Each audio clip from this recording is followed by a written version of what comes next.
Hi ನಮಸ್ತೆ ಎಲ್ಲರಿಗೂ daily update ಚಾನಲಿನ ಮತ್ತೊಂದು ವಿಡಿಯೋಗೆ ಸುಸ್ವಾಗತ. ಸ್ನೇಹಿತರೆ, ಎಲ್ಲರೂ ಹೇಗಿದ್ದೀರಾ? ಎಲ್ಲರೂ ಚೆನ್ನಾಗಿದ್ದೀರಾ ಅಂದ್ಕೊಂಡಿದ್ದೀನಿ. ನಾನು ಕೂಡ ತುಂಬಾ ಚೆನ್ನಾಗಿದ್ದೀನಿ. ಎಲ್ಲರೂ ಚೆನ್ನಾಗಿದ್ದೀರಾ ಅಂದ್ಕೊಂಡು ಭಾವಿಸ್ಕೊಂಡು ಇವತ್ತಿನ ಒಂದು ವಿಡಿಯೋನ ಶುರು ಮಾಡಿಬಿಡೋಣ. ಇವತ್ತಿನ ಒಂದು ವಿಡಿಯೋದಲ್ಲಿ ವೃಷಭ ರಾಶಿಯವರಿಗೆ ಸ್ನೇಹಿತರೆ ಜೂನ್ ತಿಂಗಳ ಭವಿಷ್ಯದಲ್ಲಿ ಏನೆಲ್ಲ ಬದಲಾವಣೆಗಳನ್ನು ನೋಡಲಿದ್ದೀರಿ, ಯಾವುದರ ಬಗ್ಗೆ ಬಹಳಷ್ಟು ಎಚ್ಚರಿಕೆ ವಹಿಸಬೇಕು, ವೃಷಭ ರಾಶಿಯವರು ನನ್ನ ಕಂಪ್ಲೀಟ್ ಆಗಿ ಇದೇ ವಿಡಿಯೋದಲ್ಲಿ ತಿಳಿಸ್ಕೊಡ್ತಾ ಹೋಗ್ತೀನಿ. ಇದನ್ನೆಲ್ಲ ತಿಳ್ಕೋಬೇಕು. ಸಣ್ಣ ಪುಟ್ಟ ಪರಿಹಾರಗಳನ್ನು ವೃಷಭ ರಾಶಿಯವರು ಅನುಸರಿಸಬೇಕು ಅಂದರೆ ಎಲ್ಲೂ ಕೂಡ ವಿಡಿಯೋನ ಸ್ಕಿಪ್ ಮಾಡಬಾರ್ದು. ಅಂದರೆ ವಿಡಿಯೋನ ಕಟ್ ಮಾಡಿ ಓಡಿಸ್ಕೊಂಡು ಹೋಗಿ ನೋಡ್ತೀನಿ ಅಂದರೆ ಫುಲ್ ಇನ್ಫಾರ್ಮೇಷನ್ ಅರ್ಥ ಆಗಲ್ಲ. ಸೊ ಹಾಗಾಗಿ ಎಲ್ಲ ವಿಡಿಯೋದಲ್ಲೂ ತಿಳಿಸ್ತಾ ಇರ್ತೀನಿ. ಮೊದಲಿಂದ ಕೊನೆ ತನಕ ವಿಡಿಯೋವನ್ನು ವಾಚ್ ಮಾಡಿ. ವಿಡಿಯೋದಲ್ಲಿ ಒಳ್ಳೆ ಮಾಹಿತಿ ಸಿಕ್ಕಿದ್ದಲ್ಲಿ ತಪ್ಪದೆ ವಿಡಿಯೋಗೊಂದು ಲೈಕ್, ಕಮೆಂಟ್, ಶೇರ್ ಮಾಡಿ. ನಿಮ್ಮ ಅಭಿಪ್ರಾಯವನ್ನು ಕಮೆಂಟ್ ಬಾಕ್ಸಲ್ಲಿ ತಿಳಿಸಿ. ಯಾರೆಲ್ಲ ಸಬ್ಸ್ಕ್ರೈಬ್ ಮಾಡ್ಕೊಂಡಿದ್ದೀರಾ ಅವ್ರಿಗೆ ಥ್ಯಾಂಕ್ ಯು ಸೋ ಮಚ್ ಅಂತ ಹೇಳ್ತಾ ತಡ ಮಾಡೋದು ಬೇಡ, ವಿಡಿಯೋದ ಕಡೆ ಗಮನ ಕೊಟ್ಬಿಡೋಣ. ಹೌದು ಸ್ನೇಹಿತರೆ, ವೃಷಭ ರಾಶಿಯವರಿಗೆ ಒಟ್ಟಾರೆಯಾಗಿ ಹೇಳೋದಾದರೆ ಸಾಕಷ್ಟು ಬದಲಾವಣೆಯನ್ನು ನೋಡಲಿದ್ದೀರಿ. ಪರಭವ ನಾಮ ಸಂವತ್ಸರದ ಜೂನ್ 2026 ವೃಷಭ ರಾಶಿಯವರಿಗೆ ಅತ್ಯಂತ ಕ್ರಿಯಾಶೀಲ ಮತ್ತು ಅನುಕೂಲಕರ ತಿಂಗಳುಗಳಾಗಲಿದೆ. ಈ ಅವಧಿಯಲ್ಲಿ ಬರೋಬ್ಬರಿ 5 ಗ್ರಹಗಳು ತಮ್ಮ ಸ್ಥಾನಗಳನ್ನು ಬದಲಾಯಿಸುತ್ತಿವೆ. ನಿಮ್ಮ ಲಾಭ ಸ್ಥಾನವಾದಂತಹ 11ನೇ ಮನೆಯಲ್ಲಿರುವಂತಹ ಶನಿಯ ಸ್ಥಿರ ಬೆಂಬಲದೊಂದಿಗೆ ಜೂನ್ 2ರಂದು 3ನೇ ಮನೆಗೆ ಉಚ್ಚ ಸ್ಥಿತಿಯಲ್ಲಿ ಗುರುವಿನ ಪ್ರವೇಶವು ನಿಮ್ಮ ಪ್ರಯತ್ನಗಳಿಗೆ ಭವ್ಯವಾದಂತಹ ಶಕ್ತಿಯನ್ನು ತರುತ್ತದೆ. ತಿಂಗಳ ದ್ವಿತೀಯಾರ್ಧದಲ್ಲಿ ಸೂರ್ಯ ಮತ್ತು ಬುಧರ ಸಕಾರಾತ್ಮಕ ಯೋಜನೆಗಳನ್ನು ನಿಮ್ಮ ಆರ್ಥಿಕ ಸ್ಥಿತಿಯನ್ನು ಬಲಪಡಿಸುತ್ತದೆ. ಅದಿಯಾಗೋ ಜೂನ್ 21ರಂದು ಮಂಗಳನು ನಿಮ್ಮ ಜನ್ಮ ರಾಶಿಯನ್ನು ಪ್ರವೇಶಿಸುವುದರಿಂದ ನಿಮ್ಮ ದೈಹಿಕ ಚೈತನ್ಯದೊಂದಿಗೆ ಕಿರಿಕಿರಿಯೂ ಕೂಡ ಹೆಚ್ಚಾಗಬಹುದು. ಪ್ರಶಾಂತವಾದಂತಹ ಮನಸ್ಸನ್ನು ಕಾಯ್ದುಕೊಳ್ಳುವುದು ಈ ತಿಂಗಳ ಅಸಾಧಾರಣ ಸಾಧನೆಗಳನ್ನು ಮಾಡಲು ನಿಮಗೆ ಅನುವು ಮಾಡಿಕೊಡುತ್ತದೆ. ಸ್ನೇಹಿತರೆ, ಒಟ್ಟಾರೆಯಾಗಿ ಏನೆಲ್ಲ ಬದಲಾವಣೆಯನ್ನು ನೋಡಲಿದ್ದೀರಿ ಅನ್ನೋದನ್ನ ತಿಳಿಸ್ಕೊಟ್ಟಾಯಿತು. ಇನ್ನು ಒಂದೊಂದಾಗಿ ತಿಳಿಸೋದಾದರೆ ಮೊದಲನೇದಾಗಿ ವ್ಯಾಪಾರ ಮತ್ತು ಸ್ವಯಂ ಉದ್ಯೋಗದ ಬಗ್ಗೆ. ವೃಷಭ ರಾಶಿಯವರಿಗೆ ಜೂನ್ 8ರಂದು ನಿಮ್ಮ ರಾಶಿಯ ಅಧಿಪತಿ ಶುಕ್ರನು 3ನೇ ಮನೆಗೆ ಪ್ರವೇಶಿಸಿ ಉಚ್ಚ ಗುರುವಿನೊಂದಿಗೆ ಸೇರುವುದರಿಂದ ಕಲಾವಿದರು ಮತ್ತು ವಿನ್ಯಾಸಕರಿಗೆ ಅಪಾರ ಮನ್ನಣೆ ಮತ್ತು ಲಾಭ ಸಿಗಲಿದೆ. ಅದಿಯಾಗೋ ನಿಮ್ಮ ವ್ಯಾಪಾರ ಸ್ಥಾನದ 7ನೇ ಅಧಿಪತಿ ಮಂಗಳನು ಜೂನ್ 21ರವರೆಗೆ 12ನೇ ಮನೆಯಲ್ಲಿ ಇರುವುದರಿಂದ ಸಾಗರೋತ್ತರ ಅಥವಾ ದೂರದ ವಾಣಿಜ್ಯ ವಹಿವಾಟುಗಳಲ್ಲಿ ಹೆಚ್ಚಿನ ಖರ್ಚುಗಳು ಆಗಬಹುದು. ಆದ್ದರಿಂದ ಮುನ್ನೆಚ್ಚರಿಕೆಯಿಂದ ಮುಂದುವರಿಯಿರಿ. ವ್ಯಾಪಾರಸ್ಥರಿಗೆ ಈ ತಿಂಗಳು ಅತ್ಯಂತ ಅನುಕೂಲಕರವಾಗಿದೆ. ನಿಮ್ಮ ಲಗ್ನಾಧಿಪತಿಯಾದಂತಹ 11ನೇ ಮನೆಯಲ್ಲಿರುವ ಗುರುವು 3ನೇ ಮನೆಯಲ್ಲಿ ಉಚ್ಚ ಸ್ಥಿತಿಯಲ್ಲಿ ಇರುವುದರಿಂದ ನಿಮ್ಮ ವ್ಯಾಪಾರ ನೆಟ್ವರ್ಕ್ ಅದ್ಭುತವಾಗಿ ವಿಸ್ತರಿಸುತ್ತದೆ. ಎಂಜಿನಿಯರ್ಗಳು, ಸಾಮಾಜಿಕ ಮಾಧ್ಯಮ ಉದ್ಯಮಗಳು, ಪ್ರಕಾಶನ ಸಂಸ್ಥೆಗಳು, ಟ್ರಾವೆಲ್ ಮತ್ತು ಬ್ರೋಕರೇಜ್ ವ್ಯವಹಾರಗಳನ್ನು ನಿರ್ವಹಿಸುವವರು ಲಾಭದಾಯಕ ಹೊಸ ಗ್ರಾಹಕರನ್ನು ಯಶಸ್ವಿಯಾಗಿ ಆಕರ್ಷಿಸುತ್ತಾರೆ ಅಂತಲೇ ಹೇಳಬಹುದು. ಇನ್ನು ಅದೇ ರೀತಿ ನಿಮ್ಮ ವೃತ್ತಿ ಜೀವನದ ಬಗ್ಗೆ ಹೇಳೋದಾದರೆ ಏನೆಲ್ಲ ಬದಲಾವಣೆಯನ್ನು ನೋಡಲಿದ್ದೀರಿ, ಯಾವುದರ ಬಗ್ಗೆ ಎಚ್ಚರಿಕೆ ವಹಿಸಬೇಕು ಅನ್ನೋದನ್ನ ನೋಡ್ತಾ ಹೋಗೋಣ.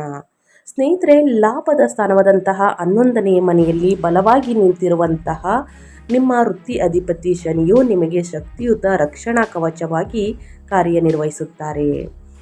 ಜೂನ್ 2ರಂದು 3ನೇ ಮನೆಗೆ ಉಚ್ಚ ಸ್ಥಿತಿಯಲ್ಲಿ ಗುರುವಿನ ಪ್ರವೇಶವು ನಿಮ್ಮ ವೃತ್ತಿಪರ ದಕ್ಷತೆಯನ್ನು ಗಣನೀಯವಾಗಿ ಸ್ನೇಹಿತರೆ ಹೆಚ್ಚಿಸುತ್ತದೆ ಅಂತಲೇ ಹೇಳಬಹುದು. ಅದೇ ರೀತಿ ನೀವು ಪ್ರಸ್ತುತಪಡಿಸುವಂತಹ ಹೊಸ ಉಪಕ್ರಮಗಳನ್ನು ಮೇಲಧಿಕಾರಿಗಳು ಮೆಚ್ಚುತ್ತಾರೆ. ಅದೇ ರೀತಿ ಅಧಿಕಾರಿಗಳು ಕೂಡ ಮೆಚ್ಚುತ್ತಾರೆ. ಅಧಿಕೃತ ಕೆಲಸಗಳಿಗಾಗಿ ಕೈಗೊಳ್ಳುವ ಪ್ರಯಾಣಗಳು ಸ್ನೇಹಿತರೆ ಯಶಸ್ವಿಯಾಗಿ ಫಲಿತಾಂಶಗಳನ್ನು ನೀಡುತ್ತವೆ. ಅದೇ ರೀತಿ ಜೂನ್ 15ರವರೆಗೆ ಸೂರ್ಯನು ನಿಮ್ಮ ಜನ್ಮ ರಾಶಿಯಲ್ಲಿಯೇ ಇರುವುದರಿಂದ ಕೆಲಸದ ಸ್ಥಳದಲ್ಲಿ ನಿಮ್ಮ ಅಧಿಕಾರವನ್ನು ಕಾಪಾಡಿಕೊಳ್ಳಲು ಸಹಾಯವನ್ನು ಮಾಡುತ್ತದೆ. ಸೊ ಹಾಗಾಗಿ ಸ್ನೇಹಿತರೆ, ಎಷ್ಟೇ ಪ್ರಯತ್ನವನ್ನು ಪಡುತ್ತಿದ್ದರೂ ನಿಮ್ಮ ವೃತ್ತಿ ಜೀವನದಲ್ಲಿ ಹೊಸ ಉದ್ಯೋಗಕ್ಕೆ ಸ್ನೇಹಿತರೆ ಯಾವುದೇ ರೀತಿಯಲ್ಲಿ ಮನ್ನಣೆಯನ್ನು ಸಿಗ್ತಿಲ್ಲ ಅಂತಂದರೆ ಮುಂದಿನ ದಿನಗಳಲ್ಲಿ ನಿಮ್ಮ ಮೇಲಧಿಕಾರಿಗಳಿಂದಲೇ ನಿಮಗೆ ಒಂದು ಮೆಚ್ಚುಗೆ ಸಿಗಲಿದೆ. ನೀವು ದರ್ಪದ ಸ್ವಭಾವವನ್ನು ಪ್ರದರ್ಶಿಸುವುದರಿಂದ ದೂರವಿರಬೇಕು. ಜೂನ್ 15ರ ನಂತರ ಸೂರ್ಯನು 2ನೇ ಮನೆಗೆ ಬದಲಾದಾಗ ನಿಮ್ಮ ಅತ್ಯುತ್ತಮ ಪ್ರಸ್ತುತಿ ಕೌಶಲ್ಯಗಳನ್ನು ಬಳಸಿಕೊಂಡು ಹೊಸ ಯೋಜನೆಗಳನ್ನು ಪಡೆಯಿರಿ. ಸಂವಹನ ಕೇಂದ್ರಿತ ವೃತ್ತಿಗಳಲ್ಲಿ ಉದ್ಯೋಗದಲ್ಲಿರುವವರು ತಿಂಗಳ ದ್ವಿತೀಯಾರ್ಧದಲ್ಲಿ ಸ್ನೇಹಿತರೆ ಉನ್ನತ ಮಟ್ಟದ ವೃತ್ತಿ ಪ್ರಗತಿಯನ್ನು ಗಳಿಸುವರು ಅಂತಲೇ ಹೇಳಬಹುದು. ಕಾಣಲಿದ್ದೀರಿ. ಏನೆಲ್ಲ ಬದಲಾವಣೆಯನ್ನು ವೃತ್ತಿ ಜೀವನದಲ್ಲಿ, ವ್ಯಾಪಾರ ವ್ಯವಹಾರದಲ್ಲಿ ನೋಡಲಿದ್ದೀರಿ ಅನ್ನೋದನ್ನ ಕಂಪ್ಲೀಟ್ ಆಗಿ ತಿಳಿಸ್ಕೊಟ್ಟಿದ್ದೀನಿ. ಇನ್ನು ಮುಂದಿನದಾಗಿ ಹಣಕಾಸಿನ ಬಗ್ಗೆ ಹೇಳೋದಾದರೆ, ಆರ್ಥಿಕವಾಗಿ ಈ ಅವಧಿಯು ಸಂತೋಷಕರ ಬದಲಾವಣೆಗಳನ್ನು ತರುತ್ತದೆ. ವೃಷಭ ರಾಶಿಯವರಿಗೆ ತಿಂಗಳ ಆರಂಭದಲ್ಲಿ 12ನೇ ಮನೆಯಲ್ಲಿರುವಂತಹ ಮಂಗಳನಿಂದಾಗಿ ಅನಿರೀಕ್ಷಿತ ಖರ್ಚುಗಳು ಎದುರಾಗಬಹುದು. ಅದಿಯಾಗೋ ನಿಮ್ಮ 2ನೇ ಅಧಿಪತಿಯಾಗಿರುವಂತಹ ಬುಧನು ಜೂನ್ 22ರವರೆಗೆ ತನ್ನದೇ ಆದಂತಹ ರಾಶಿಯಲ್ಲಿ ಇರುವುದರಿಂದ ನಿಮ್ಮ ನಿಯಮಿತ ಆದಾಯದ ಮೂಲಗಳು ಹೆಚ್ಚು ಸ್ಥಿರವಾಗಿರುತ್ತವೆ. ಇದಲ್ಲದೆ ಜೂನ್ 15ರಂದು ಸೂರ್ಯನು 2ನೇ ಮನೆಗೆ ಮಿಥುನಕ್ಕೆ ಪ್ರವೇಶಿಸುವುದು ನಿಮ್ಮ ಆರ್ಥಿಕ ಬಲವನ್ನು ಸ್ನೇಹಿತರೆ ಸಂಪೂರ್ಣವಾಗಿ ಹೆಚ್ಚಿಸುತ್ತದೆ. ಪೂರ್ವಜರ ಆಸ್ತಿಗಳು ಅಥವಾ ಸರ್ಕಾರಿ ಸಂಬಂಧಿತ ಕೆಲಸಗಳಿಂದ ನೀವು ಆರ್ಥಿಕ ಲಾಭವನ್ನು ಪಡೆಯುವಂತಹ ಸಾಧ್ಯತೆ ಇದೆ. ನಿಮ್ಮ ಸಂವಹನ ಶೈಲಿಗೆ ಮಾರು ಹೋಗಿ ಜನರು ಆರ್ಥಿಕ ಸಹಾಯವನ್ನು ನೀಡಲು ಮುಂದೆ ಬರುತ್ತಾರೆ. ತಿಂಗಳ ದ್ವಿತೀಯಾರ್ಧವು ದೀರ್ಘಕಾಲದ ಸಾಲಗಳನ್ನು ತೀರಿಸಲು ಏಳಿ ಮಾಡಿಸಿದಂತಿದೆ ಅಂತಲೇ ಹೇಳಬಹುದು.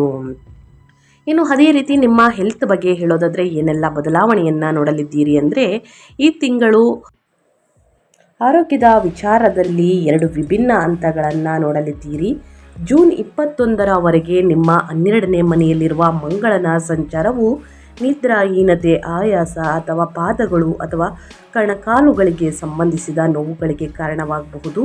ಅದೇ ರೀತಿ ಜೂನ್ 21ರಂದು ಮಂಗಳನು ನಿಮ್ಮ ಜನ್ಮ ರಾಶಿಗೆ ವೃಷಭಕ್ಕೆ ಕಾಲಿಡುತ್ತಿದ್ದಂತೆ ನಿಮ್ಮ ಆಲಸ್ಯವು ಕಣ್ಮರೆಯಾಗಿ ಹೆಚ್ಚಿನ ದೈಹಿಕ ಶಕ್ತಿ ಬರುತ್ತದೆ. ಅದೇ ಸಮಯದಲ್ಲಿ ದೇಹದ ಉಷ್ಣತೆ ಹೆಚ್ಚಾಗಬಹುದು. ಇದು ಕಣ್ಣುಗಳಲ್ಲಿ ಉರಿ, ರಕ್ತದೊತ್ತಡ, BP ಏರಿಳಿತಗಳು ಅಥವಾ ತೀವ್ರ ಕೋಪಕ್ಕೆ ಕಾರಣವಾಗಬಹುದು. ಜೂನ್ 15ರವರೆಗೆ ಸೂರ್ಯನು ಕೂಡ ನಿಮ್ಮ ರಾಶಿಯಲ್ಲಿ ಇರುವುದರಿಂದ ಉಷ್ಣತೆಯನ್ನು ಹೆಚ್ಚಿಸುತ್ತಾರೆ. ಹೀಗಾಗಿ ಜಂಕ್ ಫುಡ್ನಿಂದ ದೂರವಿರುವುದು ಮತ್ತು ಸಾಕಷ್ಟು ವಿಶ್ರಾಂತಿಯನ್ನು ಪಡೆಯುವುದು ಅತ್ಯಗತ್ಯ. ಇನ್ನು ಕುಟುಂಬ ಮತ್ತು ವೈಯಕ್ತಿಕ ಸಂಬಂಧಗಳ ಬಗ್ಗೆ ಹೇಳೋದಾದರೆ, ವೃಷಭ ರಾಶಿಯವರಿಗೆ ಈ ತಿಂಗಳು ಕೌಟುಂಬಿಕ ಸಂಬಂಧಗಳು ಅತ್ಯಂತ ಸಕಾರಾತ್ಮಕ ತಿರುವನ್ನು ಪಡೆಯುತ್ತದೆ. ನಿಮ್ಮ 3ನೇ ಮನೆಯ ಮೂಲಕ ಉಚ್ಚ ಗುರು ಸ್ನೇಹಿತರೆ ಮತ್ತು ಶುಕ್ರನ ಸಂಚಾರವು ಒಡ ಹುಟ್ಟಿದವರೊಂದಿಗಿನ ನಿಮ್ಮ ಬಾಂಧವ್ಯವನ್ನು ಗಮನಾರ್ಹವಾಗಿ ಬಲಪಡಿಸುತ್ತದೆ. ನಿಮ್ಮ ಬೆಳವಣಿಗೆ ಮತ್ತು ಪ್ರಗತಿಯಲ್ಲಿ ಅವರು ಸಕ್ರಿಯವಾಗಿ ಕೊಡುಗೆಯನ್ನು ನೀಡುತ್ತಾರೆ. ನೆರೆಯವರೊಂದಿಗಿನ ಸಾಮಾಜಿಕ ಸಂವಹನಗಳು ಮತ್ತು ಸಂಬಂಧಗಳು ಸಹ ಆನಂದಕರವಾಗಿರುತ್ತದೆ. ನೀವು ಎಚ್ಚರಿಕೆ ವಹಿಸಬೇಕಾದಂತಹ ಮುಖ್ಯ ಅಂಶವೇನೆಂದರೆ ನಿಮ್ಮ ಮಾತು. ಜೂನ್ 15ರ ನಂತರ 2ನೇ ಮನೆಯಲ್ಲಿರುವಂತಹ ಸೂರ್ಯ ಮತ್ತು ಜೂನ್ 21ರ ನಂತರ ಜನ್ಮ ರಾಶಿಯಲ್ಲಿ ಮಂಗಳನ ಪ್ರಭಾವದಿಂದ ನಿಮ್ಮ ನಡವಳಿಕೆಯಲ್ಲಿ ದರ್ಪದ ಮನೋಭಾವ ಕಂಡುಬರಬಹುದು. ನಾನು ಹೇಳಿದ್ದೇ ನೀವು ನಡಿಬೇಕು ಎಂಬ ಹಠಮಾರಿತನ, ನಿಲುವು ಮನೆಯಲ್ಲಿನ ಸಣ್ಣ ಪುಟ್ಟ ಚರ್ಚೆಗಳನ್ನು ಸಂಗಾತಿಯೊಂದಿಗೆ ತೀವ್ರ ವಾದ ವಿವಾದಗಳೊಂದಿಗೆ ತಿರುಗಿಸಬಹುದು. ಸೊ ನಿಮ್ಮ ಕೋಪವನ್ನು ನಿಯಂತ್ರಣದಲ್ಲಿಟ್ಟುಕೊಳ್ಳುವುದು ನಿಮ್ಮ ವೈವಾಹಿಕ ಜೀವನವನ್ನು ಸಂಪೂರ್ಣವಾಗಿ ಸುಧಾರಿಸಲಿದೆ. ಸೊ ಹಾಗಾಗಿ ಸ್ನೇಹಿತರೆ, ಈ ಒಂದು ಪರಿಹಾರವನ್ನು ಮಾಡಿ ಸಮಸ್ಯೆಗಳೆಲ್ಲವೂ ನಿವಾರಣೆಯಾಗಲಿದೆ. ಜೂನ್ 15ರ ನಂತರ 2ನೇ ಮನೆಯಲ್ಲಿರುವ ಸೂರ್ಯನಿಂದಾಗಿ ನಿಮ್ಮ ಮಾತುಗಳು ಕಠಿಣವಾಗುವುದನ್ನು ತಡೆಯಲು ಬೆಳಿಗ್ಗೆ ಸೂರ್ಯ ನಮಸ್ಕಾರವನ್ನು ಅಭ್ಯಾಸ ಮಾಡಿ ಓಂ ಆದಿತ್ಯಾಯ ನಮಃ ಎಂದು ಜಪಿಸಿ ಸ್ನೇಹಿತರೆ, ಸಮಸ್ಯೆಗಳೆಲ್ಲವೂ ನಿವಾರಣೆಯಾಗಲಿದೆ. ತಪ್ಪದೆ ಈ ಪರಿಹಾರವನ್ನು ಮಾಡಿ ಅಂತ ಹೇಳ್ತಾ ನಾನು ವಿಡಿಯೋವನ್ನು ಎಂಡ್ ಮಾಡ್ತಾ ಇದ್ದೀನಿ. ಇವತ್ತಿನ ಒಂದು ವಿಡಿಯೋದಲ್ಲಿ ಸಂಪೂರ್ಣ ಮಾಹಿತಿ ಸಿಕ್ಕಿದ್ದಲ್ಲಿ, ಈ ವಿಡಿಯೋ ಯೂಸ್ಫುಲ್ ಅನಿಸಿದ್ದಲ್ಲಿ ವಿಡಿಯೋಗೆ ಲೈಕ್, ಕಮೆಂಟ್, ಶೇರ್ ಮಾಡಿ. ಮತ್ತೊಂದು ವಿಡಿಯೋದಲ್ಲಿ ಸಿಗ್ತೀನಿ. Thank you for watching.